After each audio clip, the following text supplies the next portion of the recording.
আসসালামু আলাইকুম ওয়া রাহমাতুল্লাহি ওয়া বারাকাতুহু। আলহামদুলিল্লাহ ওয়াসসালাতু ওয়াসসালামু আলা রাসূলিল্লাহ ওয়া আলা আলিহি ওয়া আসহাবিহি আজমাইন।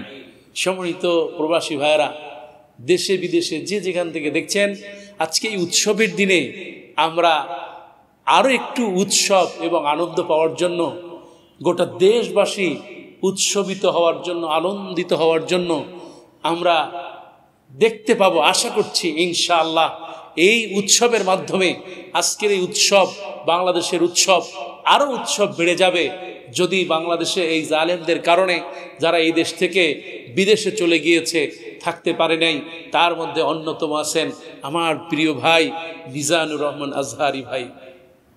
ভাইটি অত্যন্ত বিনয়ী একজন মানুষ, অত্যন্ত শ্রদ্ধেয় একজন মানুষ। জীবনে কাউকে একটা থাপ্পড় দিয়েছে আমি দেখি নাই। মিজানুর রহমান আজহারি আমার কলিজার ভাই।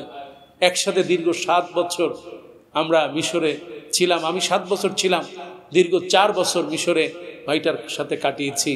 এত বিনয়ী সেই মানুষটা বিনা কারণে মালয়েশিয়াতে দীর্ঘদিন ধরে আছেন।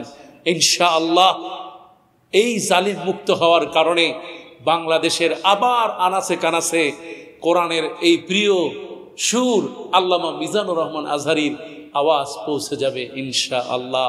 আমরা চাই মুফতি কাজী ইব্রাহিম, যিনি বিনা কারণে দীর্ঘদিন জেলে ছিলেন, আজকে তিনি এত বড় একজন স্কলার, যিনি মাত্র 14 দিনে কোরআনের হাফেজ হয়েছেন। এই হচ্ছেন মুফতি কাজী ইব্রাহিম।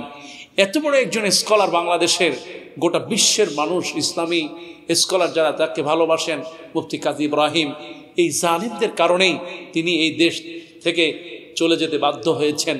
আজকে আমরা গোটা বাংলাদেশ আনন্দিত হবে যদি কাজী ইব্রাহিম বাংলাদেশে আবার ফিরে আসেন। বাংলাদেশে ফিরে আসেন যদি, যিনি দীর্ঘদিন ধরে বিদেশে আছেন এবং সব সময় অনলাইনে হকের পক্ষে লড়ে যাচ্ছেন, আমাদের সেই প্রিয় ভাই ইলিয়াস হোসাইন। আপনারা সবাই তাকে চেনেন, যিনি খুব গবেষণা করেন। ছোটকাল থেকে যিনি ছিলেন খুব বিনয়ী। আমি তার বন্ধুর কাছ থেকে শুনেছি ইলিয়াস ভাই অত্যন্ত বিনয়ী। তিনি ছোটবেলায় বন্ধুদের সাথে খেলতেন, সব বন্ধুরা তার কাছে লুঙ্গি, তারপরে আপনার প্যান্ট কিংবা জুতা তার কাছে দিত, সে ধরে রাখতেন আর বন্ধুরা সবাই খেলতো। তিনি বন্ধুদের একজন রাহবার ছিলেন। ছোটকাল থাকতেই তিনি ছিলেন ছোটদের ভালোবাসার মণি। তিনি ছিলেন ক্লাসের ফার্স্ট বয়। তার বাবা হচ্ছেন একজন আদর্শ মানুষ, তার মা একজন আদর্শ নারী। এমন একজন বাবা এবং মায়ের সন্তান হচ্ছেন আমাদের ইলিয়াস হোসাইন ভাই। আমরা দোয়া করছি ভাইয়ের জন্য। ইনশাআল্লাহ ভাই এই বাংলাদেশে ফিরে আসলে গোটা জাতি আনন্দিত হবে ইনশাআল্লাহ। আমরা বাংলাদেশের আজকের এই আনন্দ উৎসবে মানুষ আরো খুশি হবে যদি পিনাকি ভট্টাচার্য, যিনি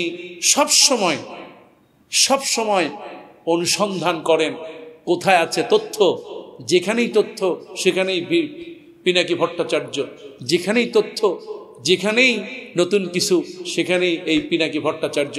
আমরা চাই বাংলাদেশের মানুষ যাকে ভালোবাসে, যার লক্ষ লক্ষ ফলোয়ার আছে, আমরা চাই তিনি বাংলাদেশে আসলে, এই স্বাধীন বাংলাদেশে আসবেন, গোটা বাংলাদেশ আন্দোলিত হবে, খুশি হবে। এছাড়া আরও যারা প্রবাসী আছেন, বিভিন্ন জায়গায় ব্যবসা বাণিজ্য করছেন, দীর্ঘদিন লুকিয়ে ছিলেন জালেমদের কারণে, আশা করছি ইনশাআল্লাহ আল্লাহ পাক তাদেরকে ফিরে আনার ব্যবস্থা করবেন। সেই সাথে আমরা দোয়া করছি বিদেশে যারা বিভিন্ন কারাগারে আছেন, আমরা দোয়া করছি যারা নির্যাতিত আছেন, আমরা দূতাবাসগুলো যারা থাকবেন তাদেরকে বলবো এই সমস্ত ভাইদেরকে যারা বিদেশে জেলখানে আছে তাদেরকে ছাড়ানোর ব্যবস্থা করবেন। এবং যারা অসহায় আছে, যারা এই ছাত্র জনতার পক্ষ নেওয়ার কারণে বিভিন্ন হামলা মামলা শিকার হয়েছেন, দূতাবাসগুলো যেন তাদেরকে ছাড়িয়ে আনার ব্যবস্থা করে। এছাড়া আমরা দোয়া চাই, সাহায্য চাই, আল্লাহ পাক যেন প্রবাসীর যে ভাইরা রেমিটেন্স বন্ধ করে দিয়েছিল, আল্লাহ পাক যেন তাদের রিজিকে বরকত দেন, তারা যেন বাংলাদেশে আরও বেশি বেশি খেদমত করতে পারেন। আর যে সমস্ত ভাইয়ারা বিদেশে থেকেও পরিবার পরিজনের সাথে দীর্ঘদিন সম্পর্ক ছিন্ন, আল্লাহ পাক যেন এই পরিবারকে হেফাজত করেন, পরিবারের আত্মীয় স্বজনকে হেফাজত করেন। আল্লাহ সুবহানাহু ওয়া তাআলা সবাইকে নিয়ে যেন একটা সুন্দর বাংলাদেশ গড়ার তৌফিক দেন। আমিন। আসসালামু আলাইকুম ওয়া রাহমাতুল্লাহি ওয়া বারাকাতুহু।